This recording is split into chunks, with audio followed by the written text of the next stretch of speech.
Welcome back to the Daily Dose of Septuagint, and excited to have another special Saturday edition where we're continuing to take a look at Codex Sinaiticus. This will be our last one for now in this little mini-series. We'll come back to it, of course, down the road.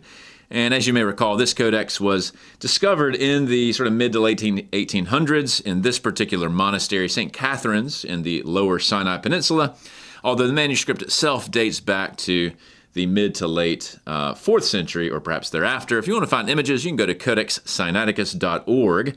Now, though it was found largely here, most of it is housed at the British Museum in London, although portions of it are found elsewhere. And today we're going to do two things. We're going to take a look at the contents of this particular codex, and then an interesting verse from the book of Isaiah, and in fact compare it to Codex Vaticanus. Let's begin with the contents. What's in this pandect Bible? By pandect, we mean it has both the Old and the New Testament. Now, on the New Testament side, it is essentially intact. Not every verse necessarily is present due to wear and tear in the manuscript, but on the Old Testament side, it's a bit of a different story. Similar to Vaticanus, some of the early books are not intact, largely due to wear and tear, although if you remember from the intro video when Tischendorf found it, it's a little bit unclear what exactly was happening to it, what it was being used for. And so the first chunk of it, large sections of the initial books, are no longer in existence. But we do have portions of Genesis. We don't have any surviving fragments of Exodus in the existing sort of remnant of it, although without a doubt it originally had Exodus. No one would sort of assume otherwise. Portions of Leviticus have survived, Numbers, Deuteronomy, Joshua, and Judges, but none of them are fully intact. Once we get to Ruth through 3rd and 4th Kingdoms, which is in our way of thinking based on the Hebrew, 1st and 2nd Kings, those are absent, although they probably did form part of the original codex, but for whatever reason, that grouping of folios has been lost. There are portions of 1st and 2nd Chronicles. The book known as Esdras B, or 2nd Esdras, which is really Ezra and Nehemiah, it is also not fully intact. But after that, we start to have a bit more completeness, and so we do have Esther. Notice the kind of strange order here. We'll come back to the Apocryphal books in a second. We have Isaiah, Jeremiah, Lamentations, and for unclear reasons, Ezekiel is absent. Then we have the 12 prophets, but it's missing Hosea. That's odd. Psalms, Proverbs, Ecclesiastes, Song of Songs, and then Job in terms of the traditional canonical books. But as you can see, when it comes to the so-called Apocrypha or deuterocanonical books, it does not actually have Esdras A. That's the kind of remix of Ezra and Nehemiah. It's a Greek composition that tells the same story, but it's clearly, and is derived from the canonical books, but is kind of doing its own thing. It does have Tobit, Judith, 1st Maccabees, and 4th Maccabees. Surprisingly, 2nd Maccabees is not present, and that's kind of unusual. And then you have Wisdom of Solomon and the Wisdom of Sirach. Also, we have Psalm 151. I didn't list that here, but we'll look at that down the road. So what's interesting about this, especially if you compare it back to Vaticanus, is that their inclusion of these so-called apocryphal books is very inconsistent. Sinaiticus and Vaticanus don't match in terms of which ones they have, let alone the order that they're in.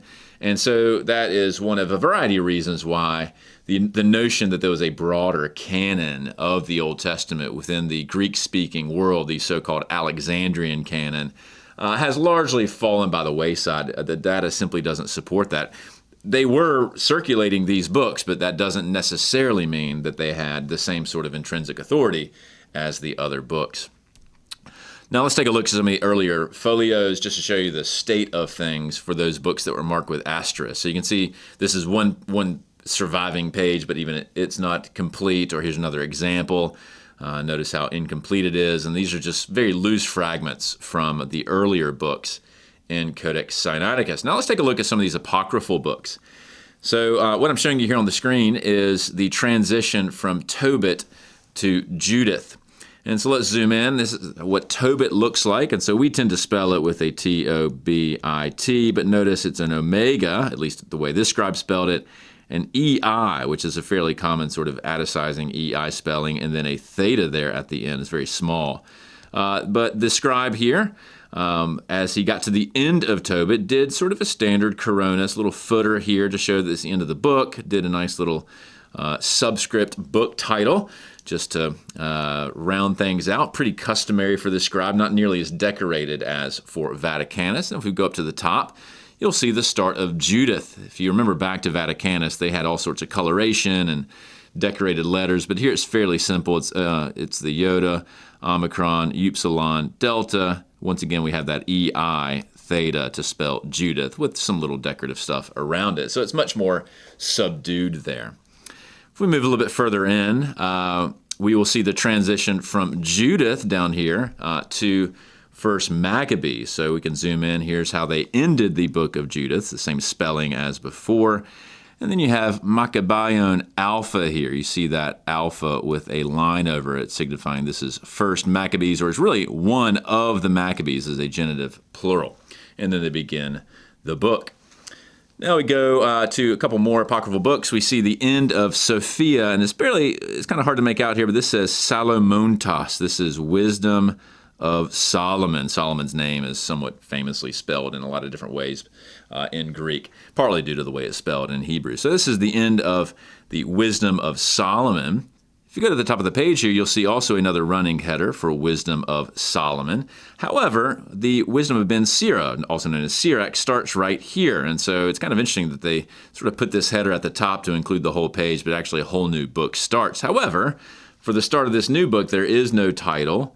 We're going to see that actually on the next page. And this is the prologue, including what was on the prior column. There's a very famous prologue of Ben Sira, or Wisdom of Ben Sira.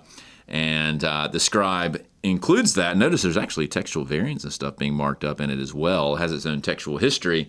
Then the sort of book proper starts here, so we can zoom into that. And it says the Sophia Jesu Huiu Sirach, which we often spell in English Sirach like that. And so it's Jesus ben Sira, and that was the very famous Jewish rabbi's name. Now let's take a look at a verse from Isaiah 28:16. And this happens to be an interesting verse. I've done some work on this. This is one of the stone passages. And so we'll notice that there's a paragraph number here, which I'll give you in just a second. It's a rho Xi delta.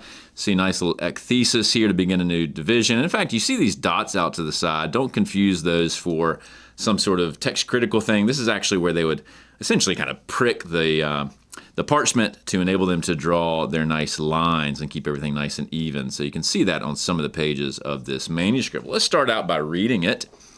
And we'll begin here with a dia, and then we have tuta, hutos. So dia, tuta, hutos.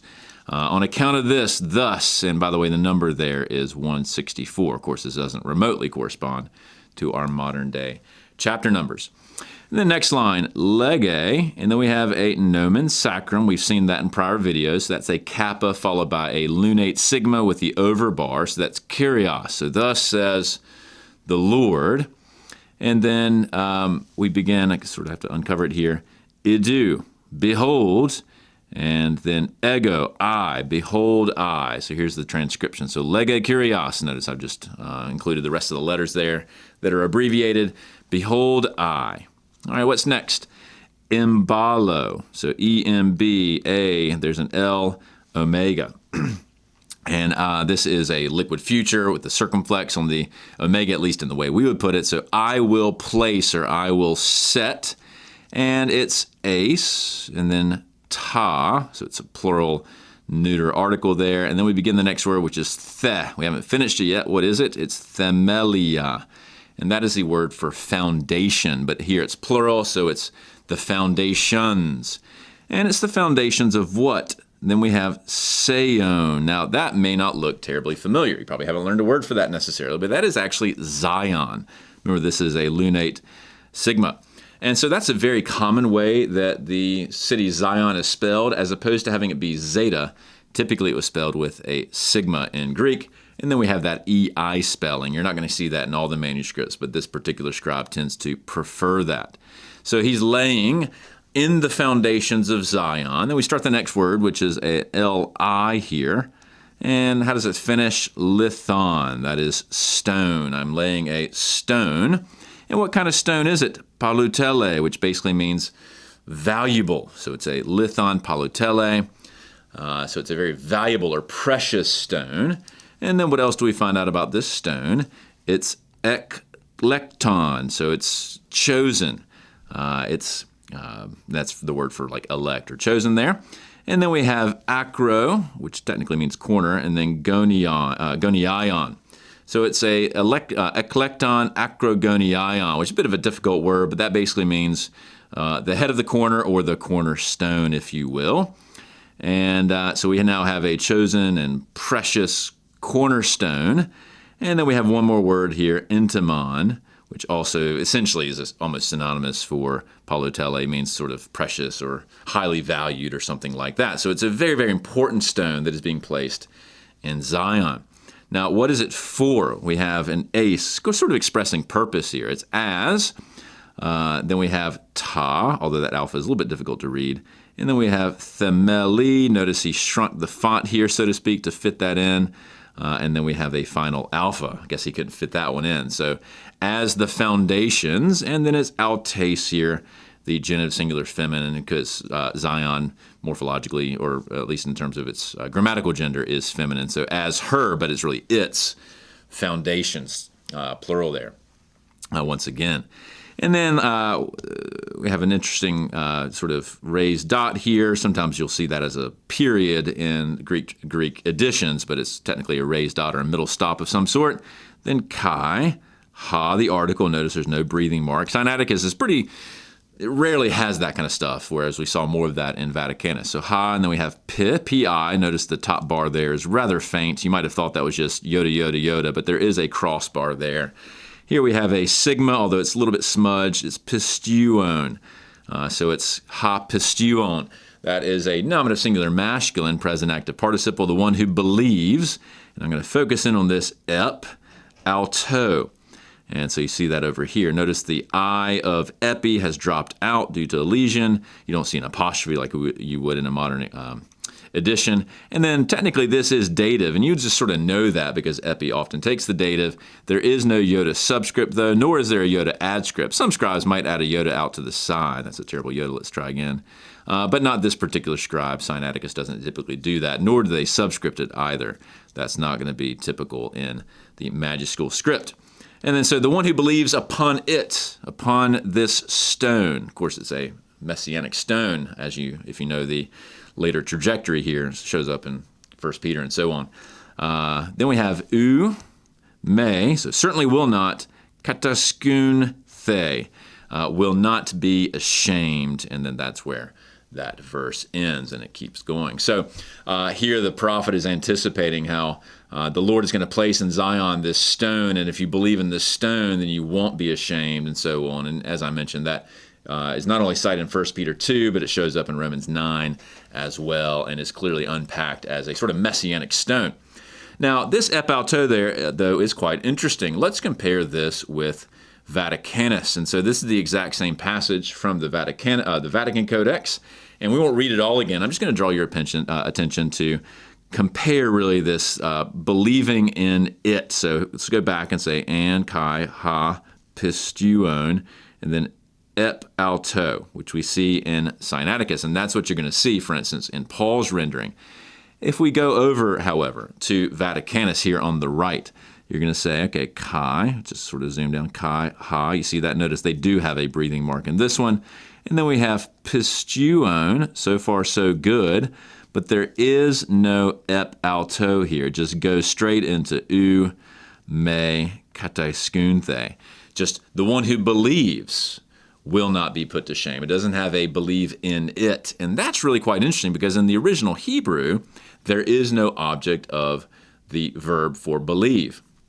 You start to see it enter into the picture in some of the Greek tradition, but not all of it. In other words, the Vaticanus form is a little bit closer to the Masoretic. However, the Targums and some other traditions also were starting to include an object of the belief. Now, the Targums post-date, for instance, the New Testament and so forth, but there could have been a kind of exegetical tradition that's ultimately behind what we see here in Sinaiticus that we don't see in Vaticanus. And so otherwise, these two manuscripts are basically identical here with that exception, but it's a really important exception in terms of the object of belief. So just thought I'd point that out. You'll see this reflected in the various critical apparatuses that'll mention that That ep alto is found in some, but not in others. But this shows you what it looks like in the wild. Well, hopefully you've enjoyed this initial foray into Codex Sinaiticus, and we'll move on to other things. But it's been fun to take a look at this very important and very interesting manuscript.